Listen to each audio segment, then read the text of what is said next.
Good afternoon. My name is John Virgil, and today I want to speak to you about keeping exotic animals legal. Currently, there are two main reasons why small specialty groups want to ban the keeping of exotic animals. Number one, human safety, and number two, invasive species, and what they'll do to the environments they invade. For a moment, let's talk about what exotic animals are and what invasive species are and their impact on the environment. Exotic animals are not your cookie cutter dog or cats. However, there are exotic dogs and there are exotic cats.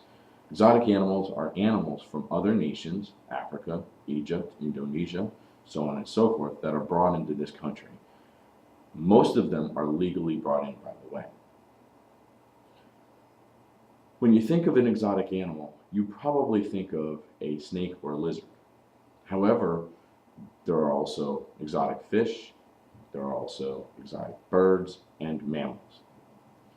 On the mammal side of things, animals like lions and tigers are often commonly kept in states like Texas, Louisiana, Florida, California, and many other places like that. These animals pose a direct issue, not danger, but issue, I would say, if they get out. In other words, if a lion or a tiger gets out, it can directly hurt a human being, and this comes into the human safety factor. But human safety nowadays is thought in a three-dimensional view. It's not just the direct impact an animal has if it runs up and kills you.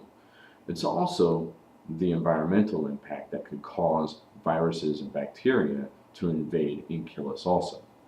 So in many ways, the idea of invasive species is that they pose a threat on many different levels.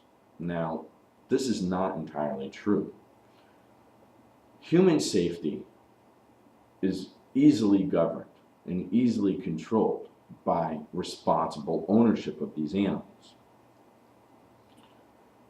We don't live in a world where viruses just mutate at random and kill off entire populations. That's something that Hollywood really likes to make good movies about.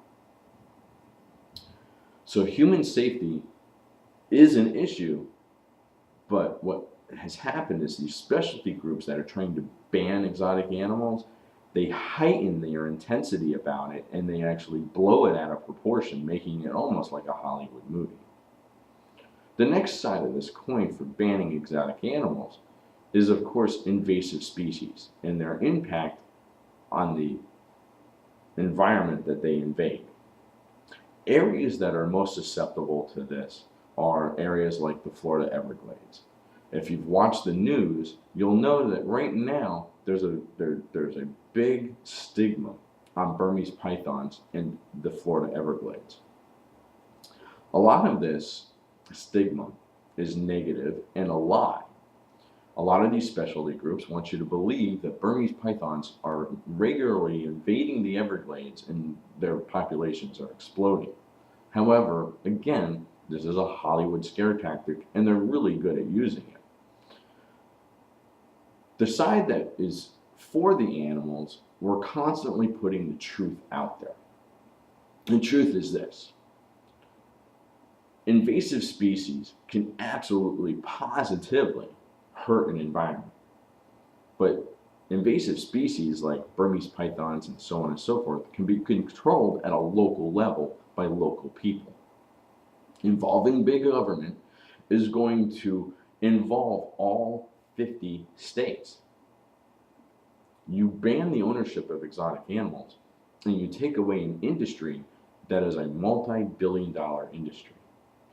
In a day and age where jobs are so sparse and hard to come by and economy needs to be improved in places, the idea of taking jobs away absolutely pains me to no end.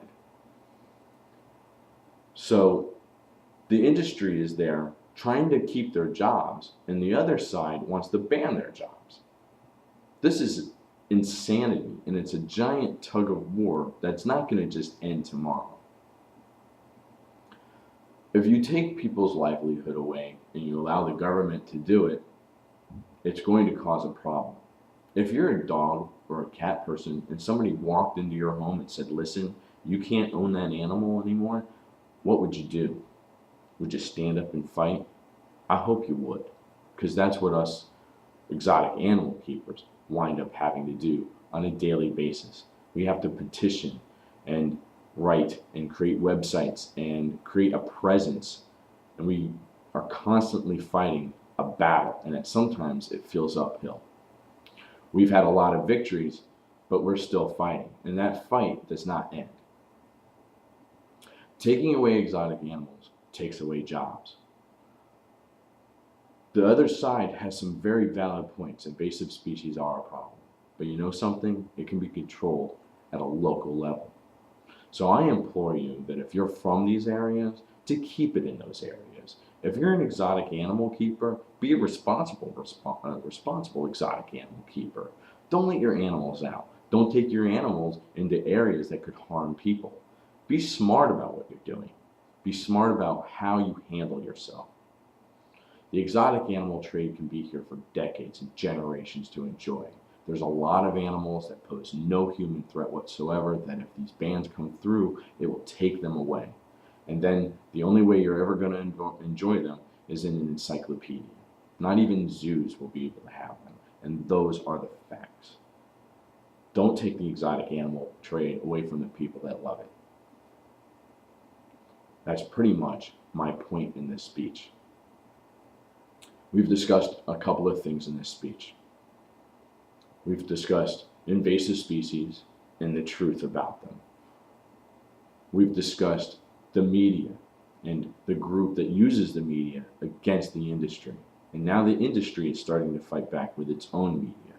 We're building websites. We're pumping ourselves up. And we're ready for a very long fight. We don't mind fighting at all. After all, we're the exotic animal trade. Spread the truth. Spread the word.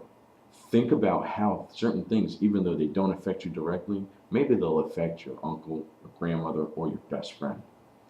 Defend the trade. Take a moment and really defend the trade. That's all I have to say at this time.